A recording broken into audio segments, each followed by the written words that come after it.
Well, greetings and welcome to today's Inside Politics. It's the 19th day of May 2024, and we're here to bring you up to speed with the latest developments happening in the political landscape right here in the country. And what a week it has been, from the Limuru III meeting that had major resolutions for the Mount Kenya region to the no-show of the Deputy President, who, mind you, today will be attending a church service in Nyeri County. We'll equally take a look at other developments happening within the political landscape, all to do with the Finance Bill 2024, even as the appropriate committees in the National Assembly are conducting public participation. It has definitely been a busy week politically, and we're here to break it down for you. My name is Jesse Rogers.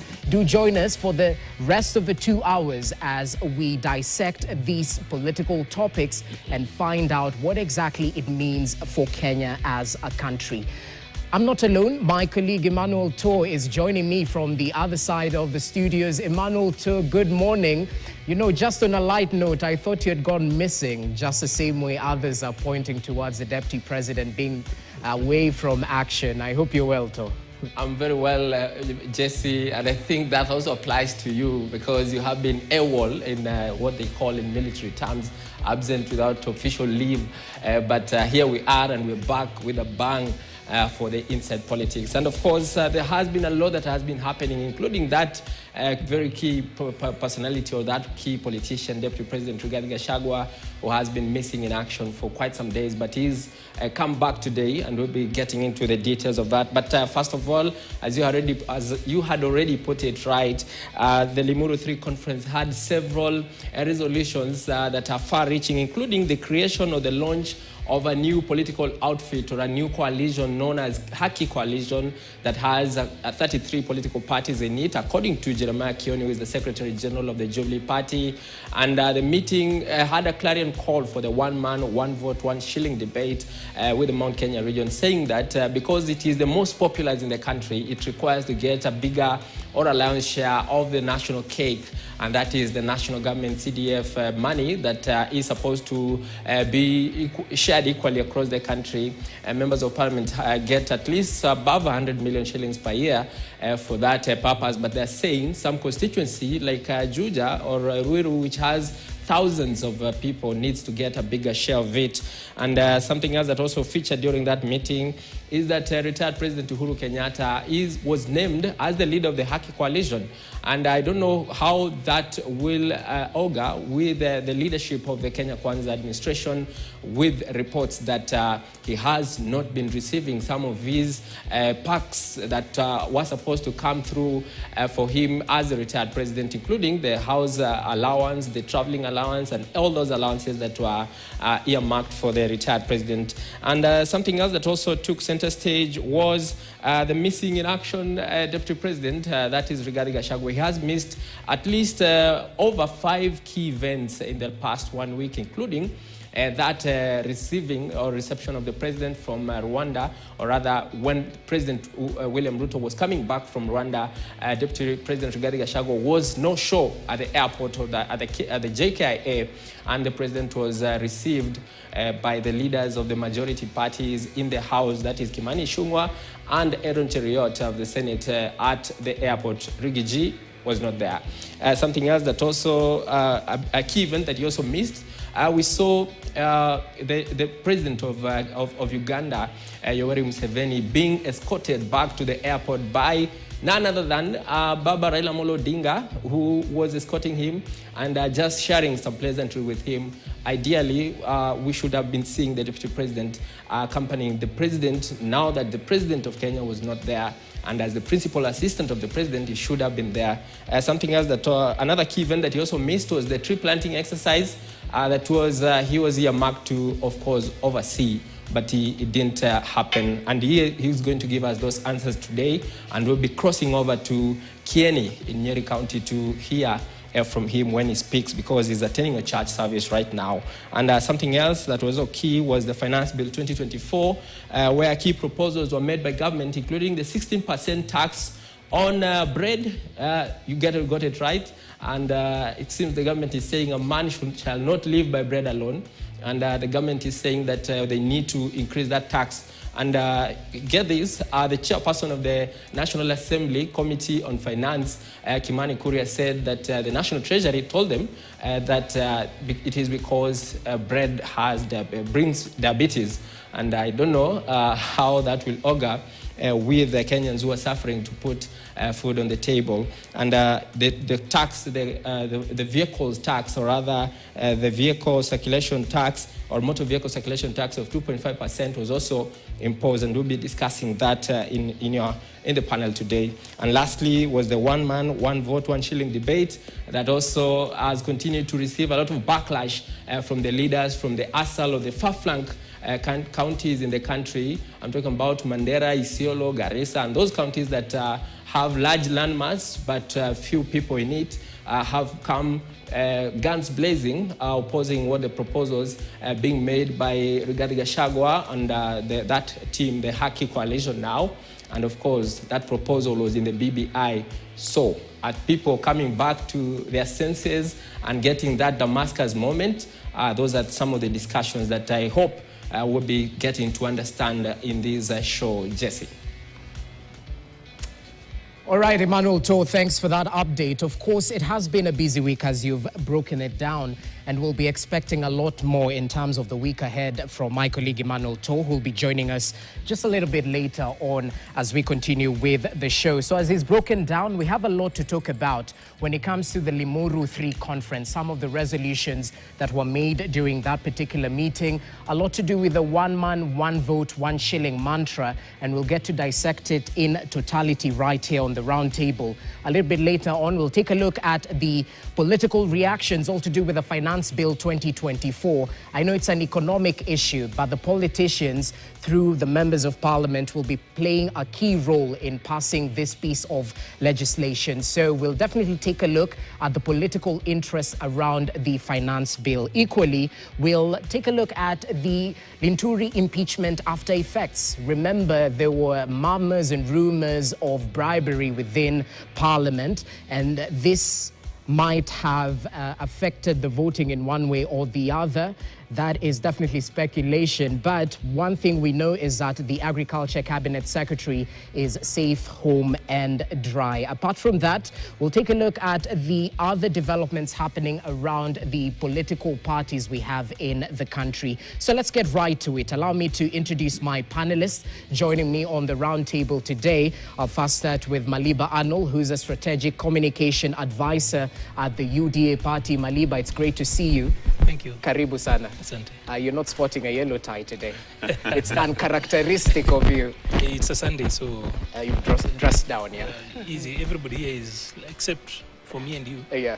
Everybody else is actually lightly dressed. We need to have a dressing code for this show. Otherwise, we'll definitely put that. Asante for your time. Looking forward to your contributions. Thank Equally you. joined by Frederick Okango, who's the Secretary Political Affairs at the Azimio Coalition Party. Karibu sana. It's great to have you with us. Thank you. I hope you've had a fantastic week.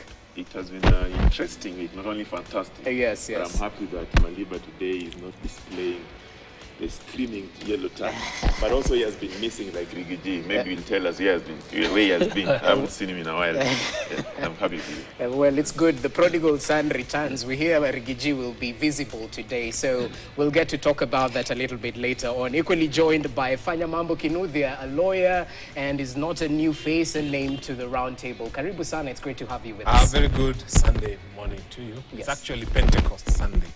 So we are very happy to be here on Pentecost Sunday. Okay, and I'm sure you'll be heading to church maybe later on. No, I am from church.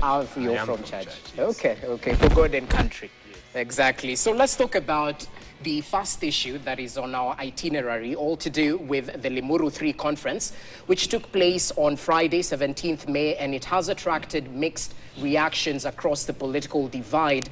Now, according to the organizers, that conference was meant to provide solutions to issues affecting the Mount Kenya region, even as some leaders allied to Kenya Kwanza actually criticized the organizers since they termed that meeting as divisive and ethnic-based. Let's just listen in to what some of the leaders had to say in the run-up, during the event, and even after. Listen in. Tuko na nafasi nzuri sana ya kuhakikisha tunatumia nafasi zetu kwa serikali kuleta maendeleo kwa wananchi wetu. And I want to agree with Mheshimiwa Kionjori. We have no reason, hatuna sababu yoyote ya kurudisha wananchi wetu kwa siasa za misingi ya ukabila. So please let us not allow ourselves to be taken back to the politics of ethnic mobilization. If we want to mobilize our people, let us mobilize our people behind ideas. Atige kurugama TV-ini athie kuri Uhuru maikare thi macire matuike kindu kimwe kuma riu gutire hindi tumena andu milioni 9 magacoka gutuika running mate ya mundu wina 1.9 million. Never again. How can you have 9 million votes muthure mundu wina 1.9 million? Kuma riu thio nithio turetongoragia running mate watufuate. Ndire umwe wale matumire andu mahenio na koguo ri nie ndire umwe urahoya muhera ni undu wa wira uria twarutire. So I'm appealing to the politicians who are going backwards that let us go beyond tribalism and work as a nation.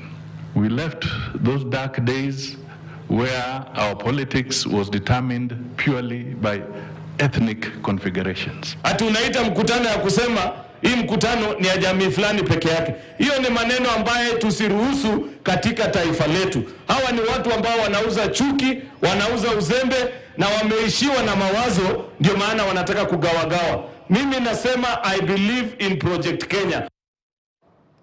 Well, interesting comments right there from across the political divide, those in support and those who are clearly against that meeting. Just for historical perspective, Limuru I came before the 2010 Constitution as the region was being brought together in order to support the promulgation of the Constitution. Limuru II during the ICC issue when Uhuru and Ruto were facing that particular case, and the community said they had a right to be in the ballot during that second Limuru conference. So I'd like to start with one of the participants in that particular meeting, for obvious reasons, just to get a feel of what exactly was the need to have this meeting and was it achieved? Because others might say this is a big test for Ruto and Gachagua as cracks seem to be emerging in Mount Kenya after that Limuru meeting. What impact will this meeting have, or has it had, in Mount Kenya region and DP Gachagua's political future from where you sit as an attendant? Thank you very much. I was in the planning, I was in the attending, I was on the podium as well. And one of the first things I would like to say is that we are happy that this meeting happened. This is one meeting that the leader of majority in the National Assembly had said will not happen. He swore, he was making noise, he was saying that Limuru III will not happen. I have good news for you, the Honorable Kimani Ichung'wah. I want to tell you Limuru III happened. Limuru III was there. It happened in Kenya. There's a Google map pins for where it happened. It happened in broad daylight. We started at 9 a.m. We were through at 3 p.m. So Kimani Ichung'wah, if you're not aware, let me tell you, you said it will not happen. Limuru III happened. Okay. The number two I want them to know is this. All the messages that we sent from Jubilee and from the coordination center, because so many people, in fact, we had like 10,000 requests for people to be delegates. Remember, we had prepared a tent for only 2,000, 2,500 people. We ended up sending more than 4,200 messages. And if you can get that, and because those messages are there in the public domain, we were telling people, thank you for sponsoring yourself. We did not believe, because we got in excess of 5,000, 6,000 people who sponsored themselves. Some came by tuk-tuk, others by Probox, others rode there. People got there from all sorts of places, Embu, everywhere, including Meru, and they came to Limuru on their own resources. So I want to remove these other story that they were trying to say, because it will come that Limuru III was funded by someone. And I can tell you, if they were to confirm with anybody who came to Limuru III, this was the first meeting of willing people who were paid nothing to attend, and who actually spent their own money to come and attend Limuru III. So it was a great success. What's the impact? Okay, you see, when 6,000 people come to a meeting that was meant for 2,000 people, and they are not being paid, and they are saying we have come to Limuru III, And we are requesting that you come now to Murang'a, come to Nyeri, come to Nakuru, come to every other place within Mount Kenya to discuss the issues that are relating to our region. I can only mention one for you to understand. I want us to open the finance bill and go to the section on exemptions. There is an exemption that has been made that all vehicles, the trucks and lorries and pickups carrying sugarcane, will be exempt from taxes that are related to road levy and so on and so forth. But now look at it. Vehicles carrying avocado, which comes from Mount Kenya. Vehicles carrying the products that we make like milk and coffee and tea coming from Mount Kenya are not exempt from that tax. So the tax regime that is coming in the 2024 tax bill, 2024, are punitive to Mount Kenya. There are specific things that are happening to only the people of Mount Kenya that are not happening to other regions. And there are many of them we shall have a conversation. And how will this meeting, how did this meeting address? The first thing was supposed to create awareness. Okay. Because some of our people were not aware of what is happening. All right. Right now, one of the things we have done is that for anybody who wants the finance bill, we are sharing to them on WhatsApp as it is, so that people can read and understand. Because people thought that this government is just being hated for nothing. So now the first thing was to make awareness, to create an awareness within our people, for them to know that we have an oppressive regime and that is selective and that is choosing on who to meet, heavy taxes and so on and so forth. So that was the first achievement. Of course, the second achievement was to air out our cardinal agenda of, in fact, I removed one man. Now we are saying 1 Kenyan, 1 vote, 1 shilling. And now I am happy that the Deputy President of the Republic of Kenya has listened to us. Somebody who said that BBI was nonsense is now saying he's a proponent of 1 man, 1 vote, 1 shilling. Right. How can you say that Limuru III was not successful if even before it happened, the Deputy President confessed, akainua mikono juu, akasema mimi nimekubali for the first time, 1 Kenyan, 1 vote, 1 shilling. So we were successful and we are happy and we will continue pushing. Limuru III was the start. And I can assure you we are going to every other region within Mount Kenya to first have a conversation with our people about the mistakes they made. Oh, and finally, another great achievement. Can you imagine Babaya Waititu coming and saying, I am sorry. I made a mistake. I misled you to this disaster of a government because it's a disaster. I misled you into this disaster of a government. Waititu has come and apologized, and it's not him alone. So many people from Mount Kenya have said, we are sorry we led you to the wrong place. And that's an achievement in itself. So in your view, will this meeting and the forthcoming ones change the trajectory of the Gema community when it comes to voting as a bloc and whatnot? Because there must be a political mission, apart from the economic and whatnot. With the formation of Haki coalition, with Uhuru Kenyatta as the spokesperson of the community, quote unquote, what's the political mission here? First and foremost, I need to say that Uhuru Kenyatta was not involved in Limuru III. Okay. In fact, for those who are close to him, he refused to be involved. Uhuru Muigai Kenyatta is not involved. But what we are saying and what the Kikuyu community are saying is one thing. The only thing that Uhuru Muigai Kenyatta is holding, in the Kikuyu community, there is a stick, it's called Muthegi, that is a symbol of the leader of the community. Uhuru Muigai Kenyatta is still holding on to that stick. And people are trying to understand, why is he not letting go? Until we got to understand from the elder that the blessings on Uhuru Kenyatta for the holding of the Muthegi, the Kikuyu stick, was for somebody who wants to go for the seat of president. The problem we have is we have so many people who want to inherit that stick, but they want to take it to go and start fighting for the seat of prime minister, I don't know, deputy president, I don't know, leader of majority in whatever.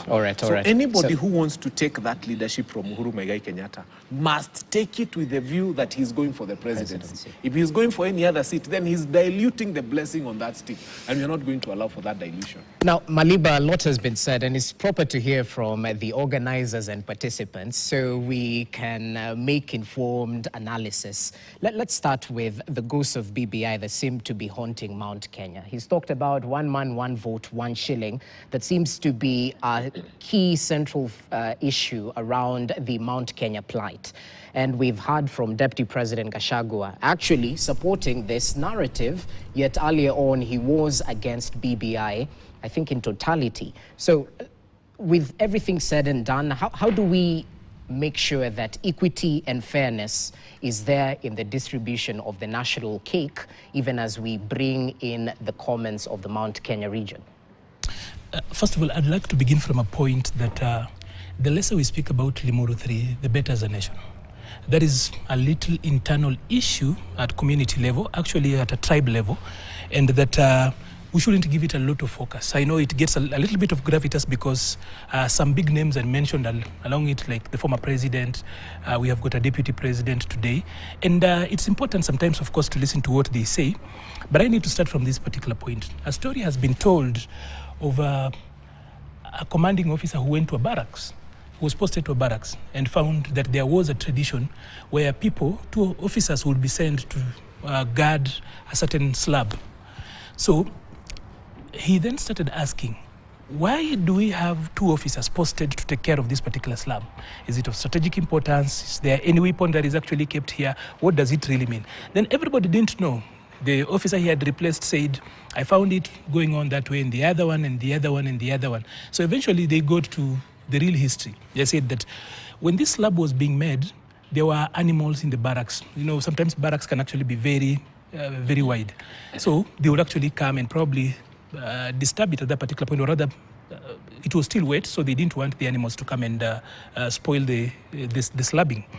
So they sent in officers to ensure that the animals could not come and spoil it. But then over time, the tradition had gone in, even after the utility or the importance of that particular posting had actually gone away. And that, for me, is exactly where I think this Limuru 3 charade is. That when Limuru 1 happened, it was significant, it was important, and there was a reason as to why that actually happened. You can tell of the fruits thereof. When Limuru 2 happened, of course, it was riding on Limuru 1. There's significant output out of it. Why I say that is that you can actually look at the mobilization that went into both Limuru 1 and Limuru 2, the objects and everything else, and the results thereof. So I actually agree with Kimani Ichung'wah that Limuru 3 didn't happen. Because what we saw there is so many things, but Limuru. You know, Limuru holds, for the rest of us from the country, Limuru holds some level of seriousness. When we talk about Limuru gathering, it holds some level and consequence that comes out of that particular gathering. It didn't happen because what we saw there is actually a congregation of mourners, primarily from about 4 groups. Number one, people, Azimio, Mount Kenya Azimio, who really do not believe that they lost. In many ways, it served as a pre-divorce, a pre-Azimio divorce. Okay. Because they had a lot of issues, because while they were meeting on that particular end, Raila was on the other side, entertaining and dealing with the state on the other side. So that was a pre-divorce bit of it. And before that, just remember that a day before Limuru 3, there was the issues about the disgruntlement around what happened. Like, they were never told about the Mombasa meeting. They were brought on board belatedly. They didn't know about the AUC and everything else that had gone in. So that particular bit was meeting there. And then too, there are Kenya Kwanza, former Kenya Kwanza people who are also disgruntled. The people like Waititu, for example, who hoped that they would come into this particular government and would have their cases, their graft cases dropped down, have themselves getting jobs, and that didn't work. There's quite a big group around that also. Okay, so those are disgruntled people. Number 3, there's this entitled, I don't know whether they're called tribalists or ethnicists. There are different groups that were gathering, but everybody didn't go there with one goal. There are these, you know, and you look at the speeches that were given there, you can actually see these entitled people, you know, like who are out there to incite the Kikuyu people against others. You know, like when somebody's talking about that when you remove this tribe, you bring in this. You have heard Kinuthia here say that it's 1 Kenyan, 1 shilling, and 1 vote. But if you look at what some people say there, like Gathoni Wamshomba, she was clearly setting up people against the other. He's speaking about a Kenyan. Wamshomba wasn't talking about a Kenyan. So it was a congregation of different people who were complaining for different reasons.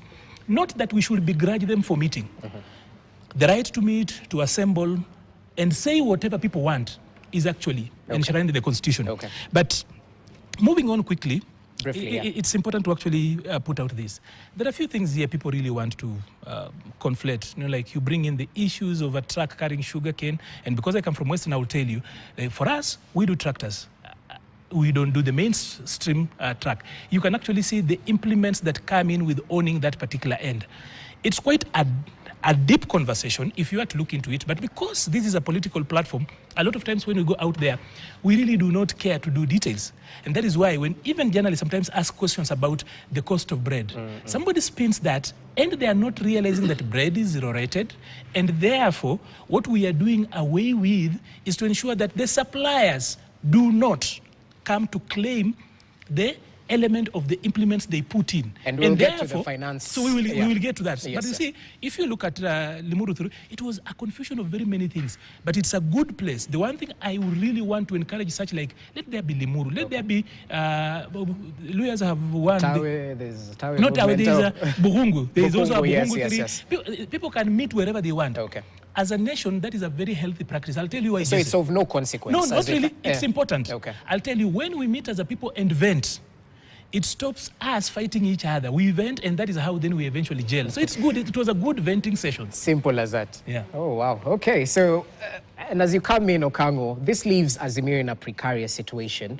Why? Because from the Haki coalition, they said they will have a presidential candidate. We heard from him that, you know, that mantle will be given to someone who vies for the presidency from that particular community. Where does this leave Kalonzo Musyoka's bid for presidency, bearing in mind some of those who are there are actually partners in Azimio? Thank you. Thank you, Jesse. Number one, I must congratulate the organizers of Limuru III because they demonstrated that they can actually bring their people together and plant a seed that they believe in that will germinate. So congratulations to the organizers of Limuru III. Number two, Kenyan politics is about competition of ideas. Whoever brings the best idea persuades the people, and when the people vote for you, you win. Ideally, that's what we expect. But listen, Mount Kenya are at work. These are people who are working so hard, like many other parts of the people from other parts of the country. And they have made a decision that in the coming days, they will only get involved in politics that is going to protect their businesses, that is going to protect their people, that is going to protect the production of whatever they do. That is what I heard from Limuru III. But look, I listened to our good friend, the majority leader, Kimani Ichung'wah, saying that the competition should be about ideas. While here at Limuru III, Fanya Mambo and his team were actually competing about ideas. What was the idea? 1 man, 1 vote, 1 shilling. They have coined it again. They're saying now, it is now 1 Kenyan, 1 vote, 1 shilling. In the very studios where we are seated, before Limuru III, KTN invited Kimani Ichung'wah, and he sat here and talked of so many things. But listen, what is this 1 man, 1 vote, 1 shilling rallying call? Because he said in this studio that he is the part of the team that coined the idea. And that is wrong, because Kimani Ichung'wah lied. 1 man, 1 vote, 1 shilling is a global principle that is advocated by those who push for democracy and political inclusivity. Okay. That is what it is. Okay. And it is true that these are constitutional principles in the Constitution of Kenya 2010, and Ken Kinuthia knows that. Mambo Kinuthia knows that.